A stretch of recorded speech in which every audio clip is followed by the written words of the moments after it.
streams, and I feel very valued by my Wuthering Waves community. So I appreciate you guys just being so chill. It means a lot. And I know that I can say something and you may totally disagree with it, but no one will be an asshole. And that really goes very far. So just a huge shout out to you guys. Yeah. So I felt like I didn't want to, because I've seen other communities and other comment sections, and they're not nice. They're really not nice, at times. So just keep your heads down out there in the wilds. And, yeah, next time you see me online, pop by and say hello, 'cause I'm always here.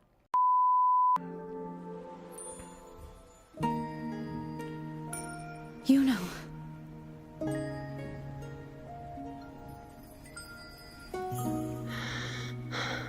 That's uncomfortable.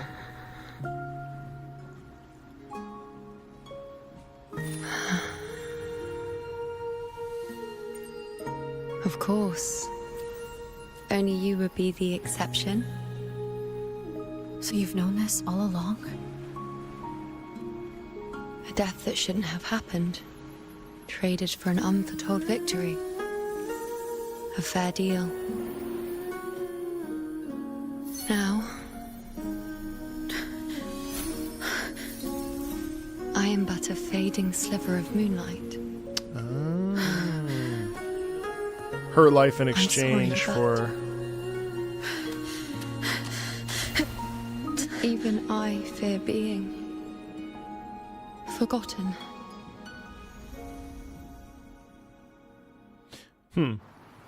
So she exchanged her life for the victory against the Sovereign. Fate unveils itself to the priestess. Following its guidance, she reaches the end again and again, foreseeing its conclusion. Heads fall, whimpers fade. She sees no hero. But she's never seen an alternate route. Variables added. That's beautiful. Visions expanded. She never sees another option. She sees no hero of heroes. But Rover comes in, and then okay. Beyond a doubt, no other choice. She sees no hero of heroes. Okay, so she doesn't want to be forgotten. She doesn't want to die. The priestess is never wrong, but she despises her own truth. For her success is Septimon's defeat. Defeat. Why? Defeat. It's always defeat. Oh yeah, she really didn't want to die. If fate one day wills our annihilation, she feels like she's a cog in the wheel that can't do anything. She actually wants to defy fate herself. But that's because they were missing the part. They were missing the unwritten one. They were missing Rover. What good is a priestess? And Rover has no past, present, or future. Septimon will be known. Oof. So much pain in that sound. Only she who foresaw every death still lives. So she felt obligated to pursue that fate over and over and over. That's interesting.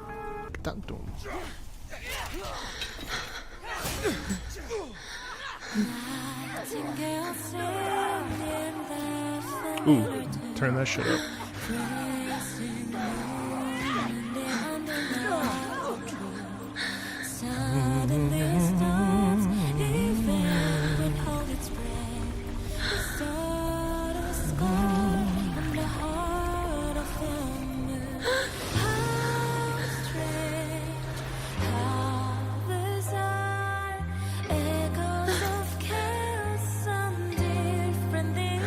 Again, as always. But why would I just stand by and watch you, accept you, complete you?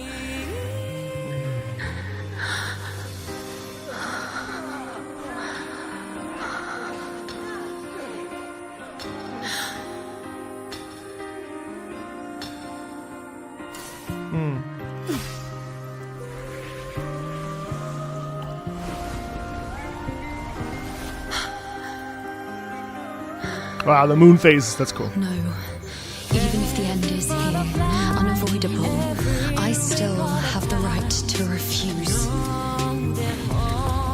The Lunaran vow has grown strong. Wow. From now on, I need no one's guidance. Because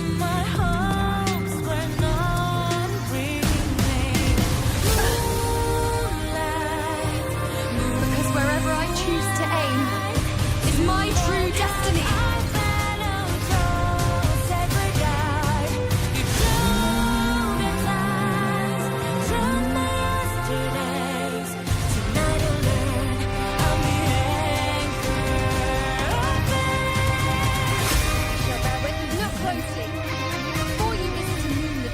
Can devour. It is a moon I command. I made myself the arrow who will answer to me. No escape, no retreat, no way out. On you go. Wax. Present your offerings.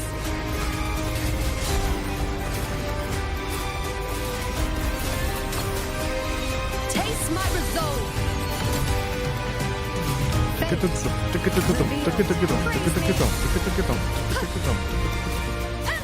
Wait, bow before me. This is nothing.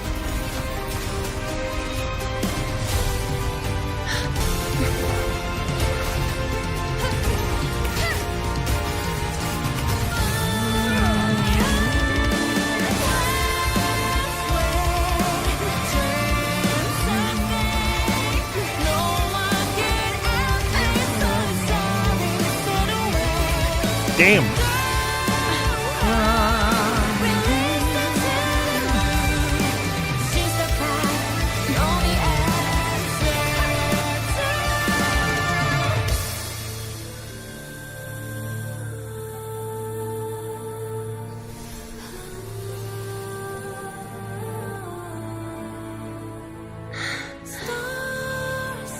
I told you I'd rewrite the ending.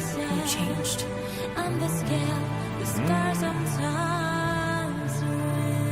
Whoa. Damn. What the fuck? Is beautiful. Yeah. Oh, yeah. This is way better than 2.6.1 part 1. Yeah, I really... Wow, that's fucking gorgeous. But does she not have the bow in... Does she not have the bow in her Fate in 3 years ago? And so we give her the bow and then fast forward to the present? That is something I don't fully understand. Oh, it's symbolic. Okay. Yes. We've come out of the chaos between life and death, between existence and non-existence.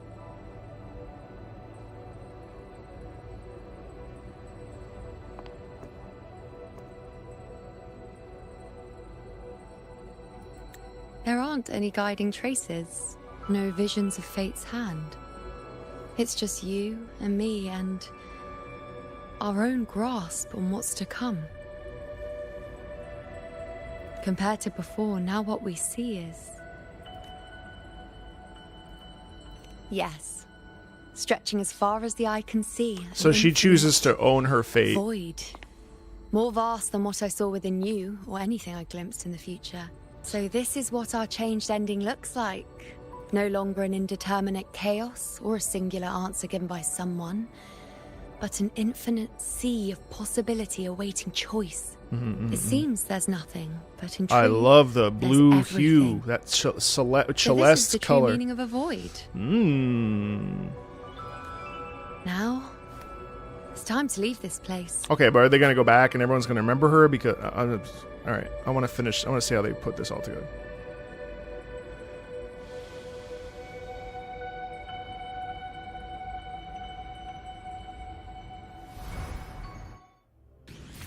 It'd be kind of incredible actually if after all that nothing changed.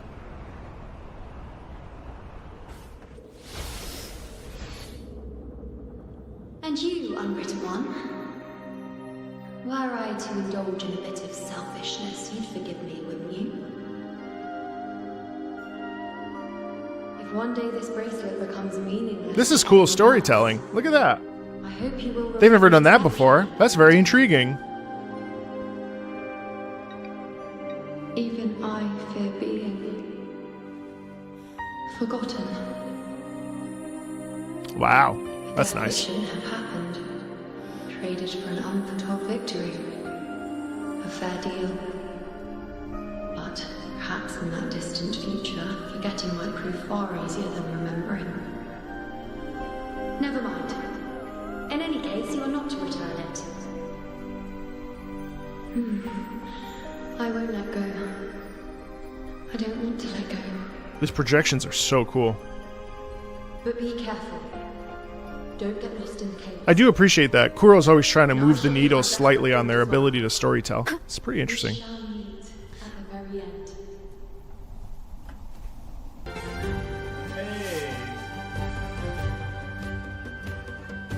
I could hear your voice from a distance.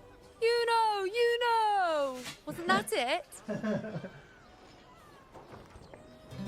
She's so spicy.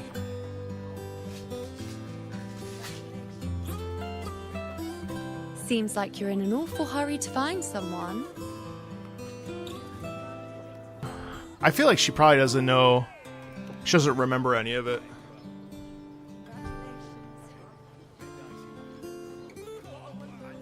I thought you'd like this, us slipping back into our old familiar rhythm.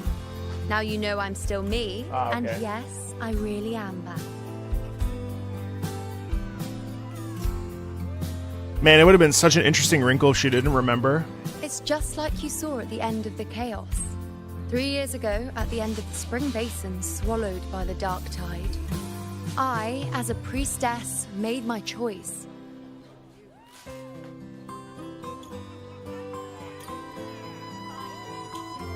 Oh, so they explain that she made her choice. Oh, okay. I was so done with just being dragged along by the moon's whims. So I defied fate, severed the path, and became the arrow that struck at destiny itself. That's awesome. After that, I lost the ability to see clear visions of the future. But in return, I gained the power to anchor the Dark Tide's creations. With that, Anchor the them. last prophecy I saw changed slightly. In a squad doomed to fall, one survived. Aurelius. If I can do it once, then I can do it a second time, then a third. Perhaps one day I can overturn more destined futures.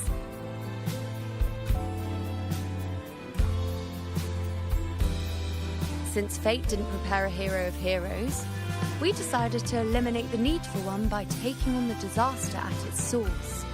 The Sovereign and the Paradise.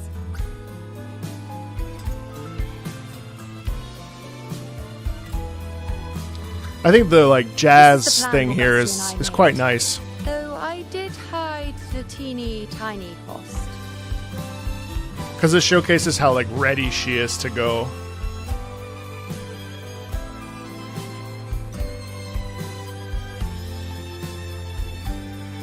Anyway, all the Septimontians who were supposed to die are still alive. The end I once foresaw has changed. The meaning of this has already transcended my own existence. So then, even if every trace of my existence was erased, who can say that the altered fate I left behind isn't proof of my existence? More importantly, I had the privilege of standing by your side to witness what lies beyond the end. The void. An unwritten void. Perhaps it signifies the unimaginable possibilities yet to come. Just like you, bringing unknown possibilities to Septimont. And to me.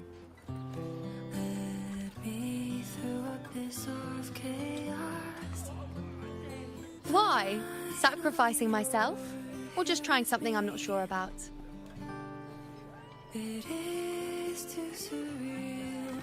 Come now, you know me. I follow my whims. And the more I trust someone, the harder it is to keep my impulses in check.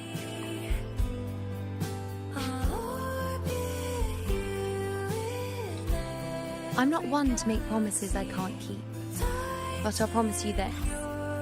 If there is a next time, What's with the hand shot? you'll be the first to know.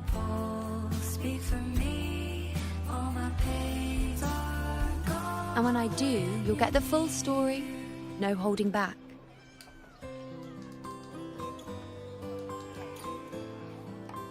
I appreciate the innocence and the femininity in this track.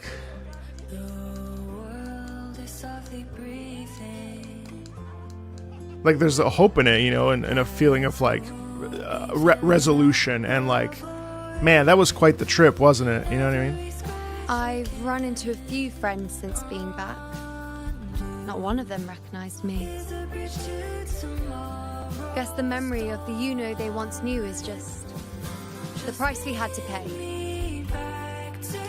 But at least you still remember me. You pulled me from the chaos and brought me back to existence. That's enough. Oh, I'm certain Augusta and I, along with the rest of them, will be thick as thieves again, this time creating new features. You really shouldn't underestimate my charm. That's cute. Oh, yes, and this bracelet. This is the second time I've given this to you. Never mind the first time, but I wouldn't refuse a second time if I were you. Being the second time means there's been a change. Now it's a testament to our secret little interaction. I've anchored the world, and you've anchored me.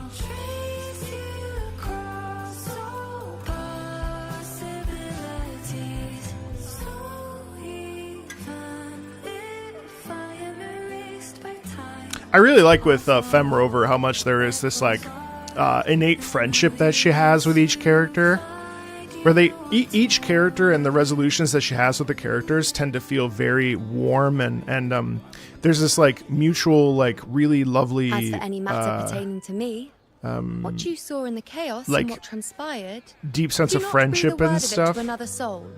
Understand? Like it's all from a place of like goodwill and a desire to You help. think so too? Okay, good. I'm most relieved.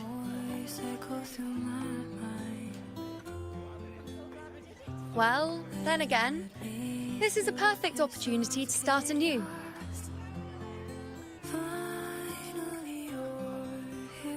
I normally only play male actually, which is really funny.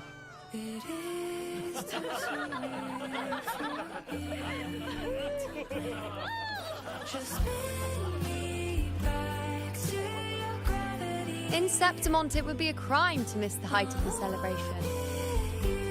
After fighting side by side, we share honey and wine under a rain of petals, drinking to our heart's content. Surely you've heard of this little tradition of ours, haven't you, unwritten one? Come on, let's go, together, to be drenched in those rose petals that smell of glory and triumph.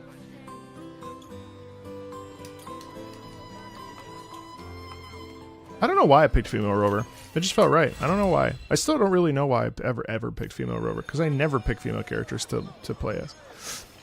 Does she have anything to say? It is interesting that she now has to fly me to the moon. It is interesting that she has to basically rebuild these relationships. And I honestly, I don't know if we're going to have enough time in 2.7 with all the stuff that's going on that's super serious to like see that, which is kind of a bummer, because part of me is like, man, I would really like to see how she like reworks these friendships. You know what I mean? Like I would love to see that, actually. That's like something I find really interesting. Overall, I was really impressed with 2.6 part 2. Really impressed. I actually liked it much more. I liked it much more than part 1. I felt the pacing was actually perfect. the beginning, like 20 minutes, I'd say, were a little like, okay, let's go. But I thought that was, I don't even know if I want to rate it, because like, I felt like part 1 was like a 7 out of 10. And I think part 2 was 8.5/9 out of 10. I really liked the subject matter. And I thought that they did a really good job of delivering a story that was thoughtful, philosophical, contemplative, and really like, I mean, it's kind of hard to write about these kinds of things, and I felt like they delivered on it in a really big way. I thought the minigame was fast. So, you know, I like the white lie section, because I felt like that allowed for, you know, a lot of like flexibility on interpretation. Like, do you hurt people by telling them the truth? Do you, you know, be direct and have them suffer a little bit in the immediate moment? But, you know, what are we thought, you know, our thoughts about it? I really, should this have been a main story quest instead of a companion quest? I mean, well, you mean, should it have been a companion quest? I think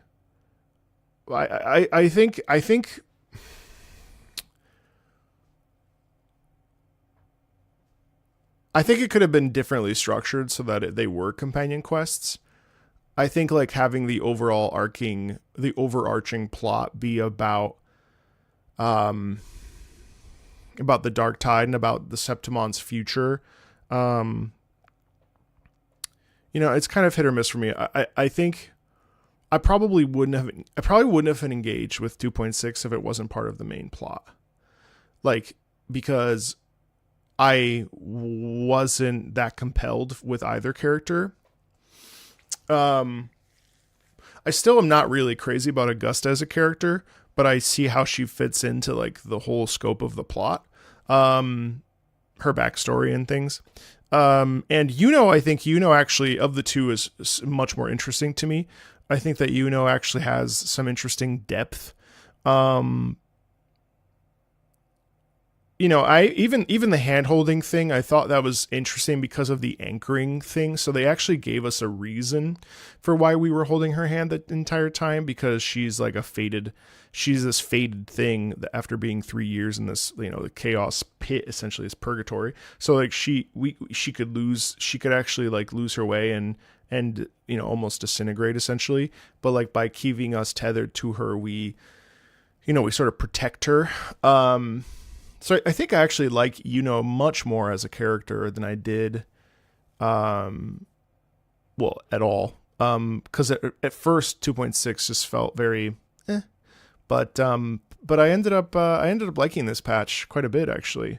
Yeah, I thought overall it was nice. I don't know. I think you could probably trimmed a lot of fat from 2.6 part 1 and have it be like an hour and a half. I think the thing in the end is that I don't particularly necessarily care about Septimont, like as a place. Like I don't feel very like compelled. I feel like, what's interesting is that I think the arc that I have found the most interesting about 2.0 has been the Dark Tide is interesting. And the Threnodian stuff, obviously, that's the like big arc, right? But like, I think I found the Raguna stuff more compelling, and all the stuff related to Cardathia, the Contarella, Carlotta. I actually think that really, to me, the weakest story in this 2.0 patch has been the Chacona story. The Chacona story, and I don't know if I was just tired while doing it, but I woke up at 6 a.m. for this, so I even did it on purpose, because I was like, if I'm bored by this, it's probably because I'm bored and I'm tired. But I actually was awake the entire time. I feel like the Chacona story quest was that little interlude was the worst thing for 2.0 in total. Like people were like, you got to play it, and then I played it, and the only interesting part was the last 15 minutes, if that. And I didn't even do the Zani quest, but that's also a character quest. So like, I don't know. I only play companion quests for characters I enjoy. That's a companion quest. Oh, but it ties into the main plot. But so theoretically, so I don't know why this was main. I don't know why this was main story, but I don't mind it. I thought it was good. I liked it. I don't know. I feel like I really liked Yuno's stuff, and honestly, like the implications of like no one remembers you, but you get to live a new life, and you get to like come back and begin again. I find that concept so interesting. I haven't played Encore's Quest yet. No, I know it's good. I just need to do it at some point. I should know to shut up. There was no reason why I needed to make my like funny haha Twitter post. I actually deeply regret doing that because like there is an active community of Wuthering Waves players on Twitter, and not all of them are crazy. But I made a mistake being spicy when I really shouldn't have been, because I got done with the live stream on Friday and I was like, wait a second, that was great. But then I saw like other creators, you know, kind of take that and run with it and so on and so forth. My fault for being stupid. It's my fault for being stupid. I was being baitful, but like on purpose. I never rage bait. Note to self: stop rage baiting. And you know, I feel very valued by my Wuthering Waves community. So I appreciate you guys just being so chill. It means a lot. And I know that I can say something and you may totally disagree with it, but no one will be an asshole. And that really goes very far. So just a huge shout out to you guys. Yeah. So I felt like I didn't want to, because I've seen other communities and other comment sections, and they're not nice. They're really not nice, at times. So just keep your heads down out there in the wilds. And, yeah, next time you see me online, pop by and say hello, 'cause I'm always here. Have a great day. No, I really should start doing some analysis videos for Woo-Wah. I enjoy these live streams so much, and they're so well attended that I like forget to then go back and analyze the tracks and like really think about them. Bye, you guys. Be well. Be well.